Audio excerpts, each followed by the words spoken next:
Hai Cancer. Maaf ya, ini last minute banget reading tahun 2024-nya, tapi nggak apa-apa.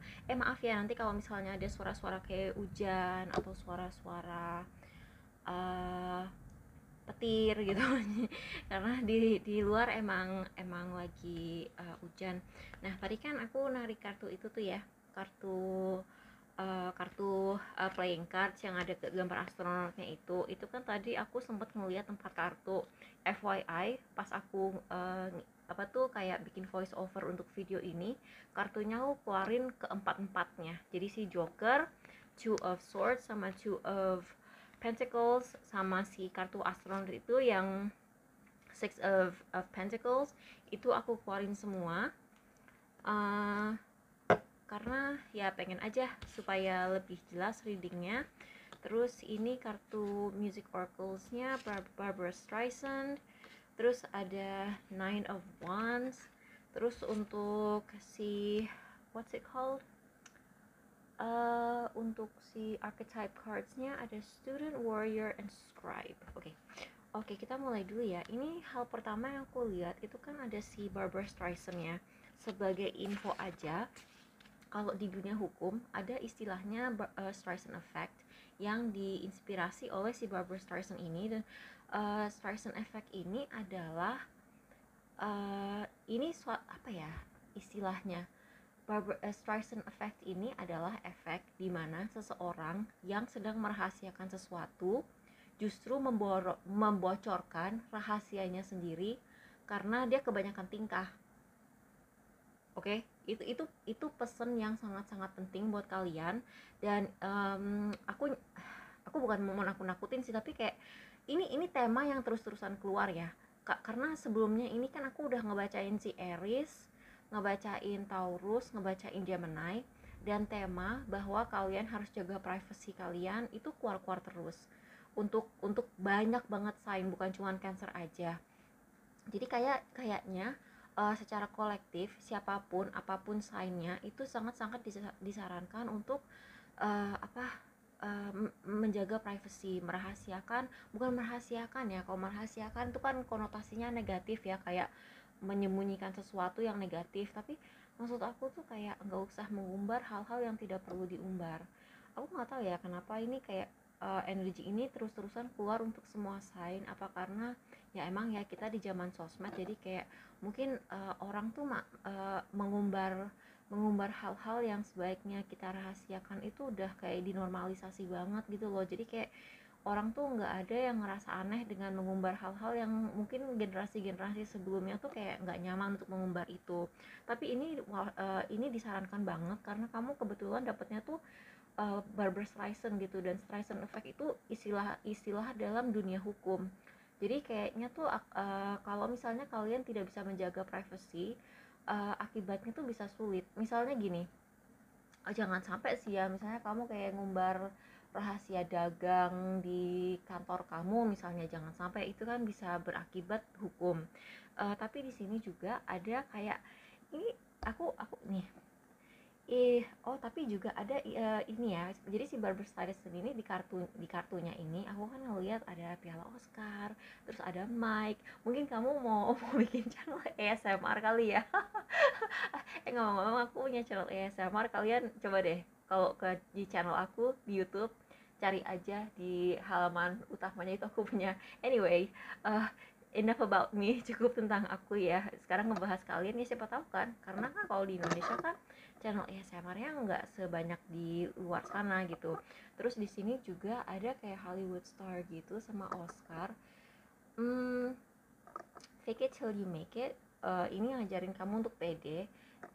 Kalau fake it till you make it itu kan sebenarnya sesuatu yang di encourage, sesuatu yang disarankan. Tapi belakangan ini karena kebanyakan penipu, kebanyakan orang flexing kayak, kalian tahu nggak sih, kayak orang jual investasi dengan flexing seolah-olah dia tajir, padahal private jetnya tuh kayak sewaan gitu. Gimana ya, mungkin ini lebih ke arah mentalitas ya. Jadi kamu pede aja, percaya diri dengan apa yang kamu punya. Jadi pedenya tuh kayak pede-pedenya orang yang udah, karena itu bisa membantu manifestasi sih. kayak mentalitas kayak orang pede dan sudah mempunyai apa yang dia ingin capai, itu sebenarnya bisa membantu manifestasi. Tapi kalau fake it till you make it yang sampai nyewa private jet padahal itu bukan punya kamu, atau kayak minjem mobil orang. Kalau minjem mobil saudara atau orang tua gitu aku masih bisa ngerti ya, buat flexing gitu aku masih bisa ngerti. Tapi kalau udah minjem orang di luar keluarga kita atau orang jauh atau sampai bayar untuk nyewa, itu aku kurang kurang paham sih.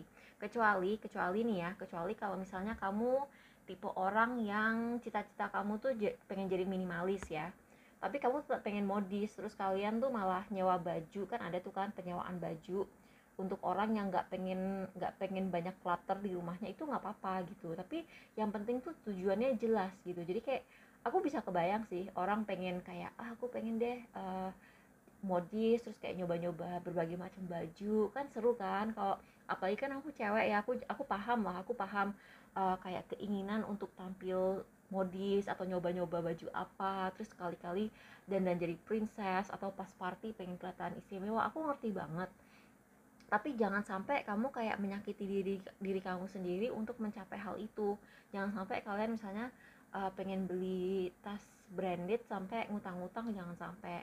Tapi kalau misalnya nyewa karena pengen aja kayak gonta-ganti penampilan, ya nggak apa-apa gitu. Terus di sini ada juga it's easy to fool yourself but hard to fool an audience. Sekali lagi di sini dibilang mudah untuk membohongi diri kamu sendiri, tapi lebih sulit untuk membohongi uh, masyarakat atau kayak umum atau kayak penonton kamu. Jadi mungkin aja gitu kamu misalnya uh, pinjem kayak kayak nyawa private jet, terus kamu tuh kayak pura-pura pura-pura punya private jet itu, terus kayak kamu tuh saking percayanya sama kebohongan kamu sendiri, kamu ngerasa jadi pemilik private jet itu untuk beberapa jam gitu. Itu ya mungkin aja gitu, tapi kamu nggak akan bisa ngebohongin orang-orang yang benar-benar punya private jet gitu loh.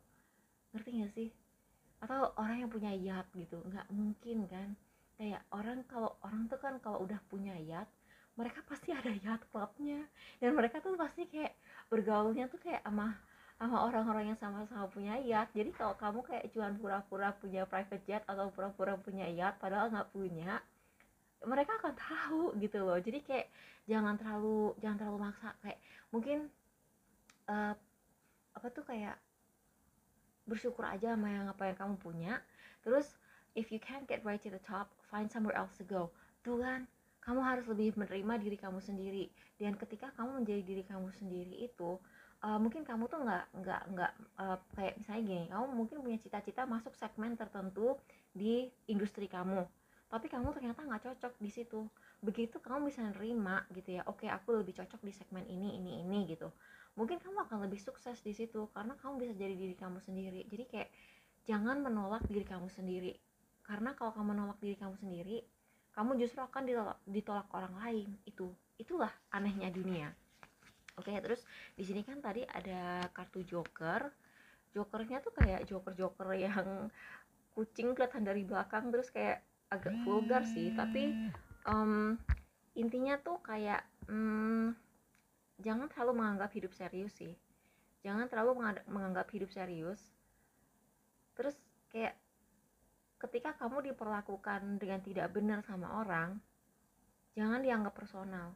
Move on aja gitu, kayak anggap aja mereka. Karena gini, orang kalau orang di tahun 2024 itu kayaknya bakal banyak yang kayak pengen trolling kamu. Trolling jadi TROLLING, kayak pengen kayak sekedar memancing kemarahan kamu aja sih. Aku ngelihatnya gitu. Dan ini apalagi ada kartu Two of Swords sama Four of Swords, itu kartu healing, kartu perlindungan, kartu menyendiri, kartu gue nggak mau tahu, lalalala, gue nggak mau tahu, I can't hear you gitu. Energinya tuh kayak begitu. Jadi kayak kasarnya banyak orang yang akan memancing kemarahan kamu, dan ini penting banget jangan sampai kamu kepancing kemarahannya. Apalagi tadi kan udah keluar kartu si Barbara Streisand itu dengan Streisand effect. Jadi kalau kamu sampai terpancing kemarahannya, kamu tuh kayak bisa mengumbar hal-hal yang sebenarnya lebih baik kamu simpan untuk diri sendiri. Karena gini, kayak ada energi bahwa ketika kamu marah nanti, kamu mungkin akan mengatakan hal-hal yang akan kamu sesali nanti. Jadi lebih baik melindungi diri kamu, melindungi diri kamu dari orang-orang yang sekiranya cuman akan memancing kemarahan kamu. Karena begitu kamu marah, itu akan kayak ngebuka pintu, ngebocorin kayak bendungan untuk segala macam drama kayak kotak Pandora, ya. Jadi kayak hindari hal-hal yang sekiranya akan memancing ini ya, memancing emosi kamu.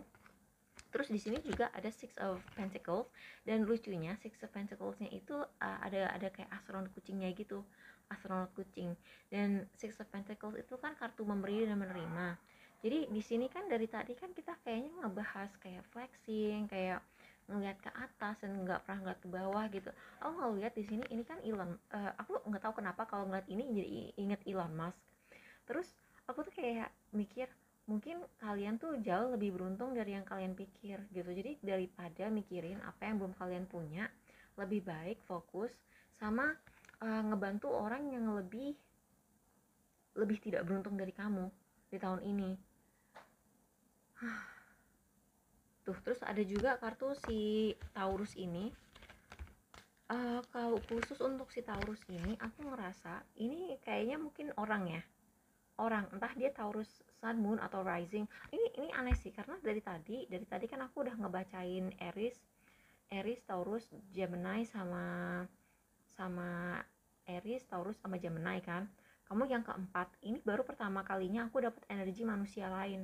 Jadi kayak mungkin ada orang yang akan sifatnya sih kayak Taurus, belum tentu dia Taurus, Moon, Sun, atau Rising, tapi orang ini sangat mementingkan apa ya, orang ini sangat mementingkan nilai-nilai.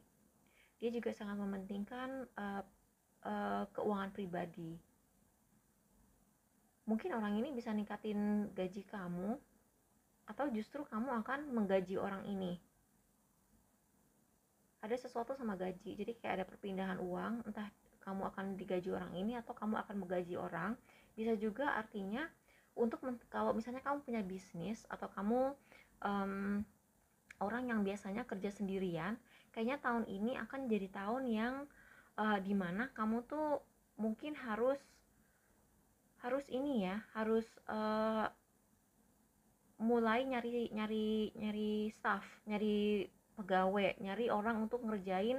Kamu tuh harus bisa mulai mendelegasikan tugas. Jadi kayak misalnya gini, misalnya kamu konten kreator nih, kamu tuh kerjaannya bikin video, tapi hal yang paling menguras energi kamu adalah editing. Mungkin tahun ini kamu udah harus mulai mempertimbangkan untuk hire editor. Atau misalnya gini, kamu punya toko kamu perkembangannya tuh udah lumayan bagus gitu ya, tapi kamu mulai kewalahan, kamu udah mulai waktunya cari penjaga toko, shop assistant gitu. Jadi kayak, karena di sini aku ngeliat kalau misalnya ini kan ada lambang Oscar, ada lambang si Mike, bisa berarti podcast, atau kayak aku sih ngeliat kayak kesuksesan itu ada gitu, tapi kayak ada hal-hal yang perlu kamu stabilize. Di sini kan I am worthy, I am enough, I am abundant. Kayak mungkin kamu merasa mungkin belum saatnya kali ya aku mengembangkan bisnis aku, padahal udah saatnya gitu. Kamu entah kenapa masih merasa belum worth it, belum apa ya, belum mampu, atau belum cukup untuk melakukan itu, padahal sebenarnya udah cukup. Atau mungkin kamu pengen melakukan sesuatu, kamu pengen masuk ke misalnya ranah publik gitu ya, misalnya kamu pengen nyalek kah, atau jangan-jangan nyapres, nggak sih, mungkin kamu kayak pengen terjun ke politik, atau kamu pengen bikin channel, atau kamu pengen punya bisnis, atau kamu pengen melakukan sesuatu yang di depan umum, tapi kamu belum cukup pede untuk melakukan itu. Kamu tuh percaya dirinya masih kurang sih. Nih, feeling secure, calm and peaceful, generous, stubborn, resistant to change, money-minded and materialistic, avoiding risk at all costs. Kamu takut kehilangan uang kayaknya sih.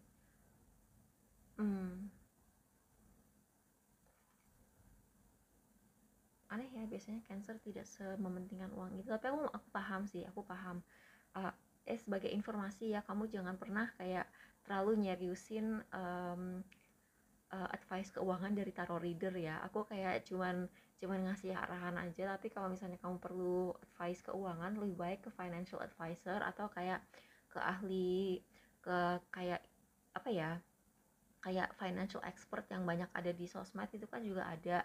Mereka tuh kayak semuanya punya punya background kayak academic background yang cocok lah untuk ngasih advice semacam itu. Jadi aku kayak cuma ngarahin aja ke sana. Mungkin kamu harus lebih banyak belajar soal keuangan karena di sini juga ada student humility and devotion to knowledge, openness to lifelong learning. Jadi jangan merasa bahwa udah telat untuk belajar sesuatu, karena nggak akan pernah telat gitu loh untuk belajar sesuatu. Kayaknya tahun ini justru kamu harus mulai mendelegasikan tugas. Bahkan gini deh, nggak usah sosok nge-hire orang dulu kalau emang belum belum berani. Kamu coba deh delegasikan tugas ke misalnya uh, apa ya, saudara yang misalnya pengen belajar dari kamu. Misalnya gini, kamu punya YouTube channel, terus saudara kamu pengen mulai bikin YouTube channel juga. Mungkin buat ngajakin dia latihan cara bikin YouTube channel, kamu bisa sekali-kali kayak ngajakin dia gitu loh. Bukan maksud aku manfaatin dia sebagai staff yang tidak berbayar ya, nggak begitu. Tapi kayak kamu juga bisa belajar, jadi sama-sama belajar. Kamu bisa belajar untuk menyerahkan tanggung jawab ke orang lain. Karena gini, keahlian mendelegasikan sesuatu, memberi kepercayaan ke seorang lain gitu ya, atas sesuatu yang kamu anggap penting, itu kadang-kadang tuh susah loh bagi orang. Kayak misalnya gini, kamu punya toko gitu, terus kamu kayak nggak percaya gitu loh untuk ninggalin toko itu ke orang lain karena kamu nggak percaya sama orang itu. Bukan maksud aku kamu harus percaya sama semua orang ya, kamu tetap harus waspada gitu, tapi maksud aku tuh kayak mungkin kamu overthinking dan parno, enggak, dia nggak bakal ngerti cara ini, pasti sama dia jadi hancur, ntar pasti kan bisa diajarin, bisa di training. Jadi kamu belajar menjadi manajer, belajar menjadi atasan, belajar mendelegasikan sesuatu ke orang, dan dia juga sekaligus belajar sesuatu. Jadi sama-sama belajar gitu. Buat kalian yang belum pernah nge-hire orang gitu kan. Terus di sini juga ada si Nine of Wands. Aneh ya, Nine of Wands yang di deck ini dia pakai knee pad. Mungkin kamu bakal main sepatu roda. Enggak bercanda. Aku suka soalnya main sepatu roda, tapi ini dia pakai knee pad, dia pakai pelindung pelindung apa, dengkul, apa dengkul kan bahasa Jawa ya. Uh, aku lupa bahasa Indonesianya dengkul, karena dengkul itu bahasa Jawa. Bahasa Indonesianya dengkul adalah head, shoulders, and toes, no, lupa aku bahasa bahasa pokoknya itu loh yang damn. Ntar aku pause dulu biar aku mikir. Masih belum inget bahasa Indonesianya dengkul itu apa. Anyway, nggak penting juga ya. Tapi yang jelas kamu itu harus kamu boleh melindungi diri kamu sendiri. Kamu mungkin was-was karena di tahun 2003 kamu diperlakukan tidak adil sehingga kamu sulit percaya sama orang. Tapi jangan galak, ngerti nggak? Jadi kayak misalnya kamu melindungi diri kamu sendiri itu bisa dengan diam loh. Maksudnya nggak usah kayak ngebentak-bentakin orang atau jutekin orang. Kadang-kadang uh, ngediemin orang, kayak misalnya orang kayak nyolot sama kamu terus kamu kayak nggak bales, itu pun adalah sebuah perlindungan diri gitu. Jadi kayak sekali lagi di sini ada pesan banget, jangan kepancing kemarahan kamu di tahun 2024, itu penting banget. Nih ada warrior juga, warrior, dan ada scribe. Jadi warrior itu strength, skill, discipline, and toughness of will. Heroism, stoicism, tuan ada stoicism. Jadi kayak kamu harus lebih stoik. Kamu enggak, bukannya aku bilang kalian tidak perlu ekspresif ya. Justru di sini ada kartu scribe. Jadi kalau kalian ngeliat tuh ya, agak nongol di belakangnya kartu warrior, itu ada kartu scribe. Scribe itu penulis, preserving knowledge and information. Nah, di sini ada self-sacrifice in conquering the ego di kartu warrior. Jadi gabungan antara kartu warrior sama kartu scribe ini, kalau menurut aku. Jadi gini, dari tadi kan ada tema bahwa kalian tuh nggak boleh terlalu kayak mengumbar kemarahan kan. Tapi di sisi lain, aku merasa kalau misalnya kalian tidak pernah tanda kutip mengumbar kemarahan, satu hari mungkin kamu bisa meledak dan itu bisa jadi malapetaka buat kamu. Itu warning yang sangat-sangat keras sih di reading Cancer kali ini, karena kayak dari tadi tuh aku dapat energi pokoknya kamu nggak boleh terlalu galak sama orang, kamu jangan kepancing kemarahannya karena itu bisa kayak ngebuka kotak Pandora. Nah, apa artinya si kartu warrior dan kartu scribe ini? Kamu kalau misalnya punya kemarahan yang meluap-luap, coba kamu tulis pakai tangan ya, bukan diketik, karena kalau diketik itu kayak rasanya tuh tidak nggak sememuaskan itu gitu. Jadi kayak coba kalian kayak cari buku tulis yang murah-murah aja gitu, kayak buku tulis anak SD yang kayak 1.000, 2.000 atau 5.000 rupiah gitu di warung, beli aja itu. Dan setiap kali kamu marah sama orang, kamu bolehlah coret-coret itu, kayak kamu, ini orang brengsek, ini orang begini, ini orang begitu, kurang ajar, bla bla bla bla bla, kalian boleh gitu loh. Tapi jangan keras-keras ya, jangan diomongin gitu. Jadi kayak bener-bener mau kalian tekan sekenceng apapun itu pulpen, kalian boleh ngomong, keluarin aja semua. Terus kalau udah puas, robek-robek. Dan ngerobek-robek kertas itu pun akan bikin kamu puas gitu. Tapi di sini bener deh, di sini kan ada tulisan scribe itu kan menulis. um, dan juga ada shadow attribute, altering facts or plagiarizing others work. um, dan di situ ada Oscar ya, ada piala Oscar ya. Kalian hati-hati aja, lindungin hak itu, hak intellectual property kalian deh. Jadi kayak misalnya kalian nulis sesuatu tuh kayak dijaga baik-baik, jangan diumbar gitu, karena ada resiko ide kamu bakal dicontek orang gitu. Ya udah gitu aja, makasih ya udah nonton, semoga kalian bisa menjadi lebih waspada tentang hal-hal yang perlu kalian waspadai. uh, Semoga bermanfaat sih. Ini agak-agak horor ya readingnya, aku nggak nyangka sih bakal sehoror ini, tapi kayak ya gitulah pokoknya. Semoga kalian bisa menjaga diri, waspada. Terima kasih udah nonton, bye.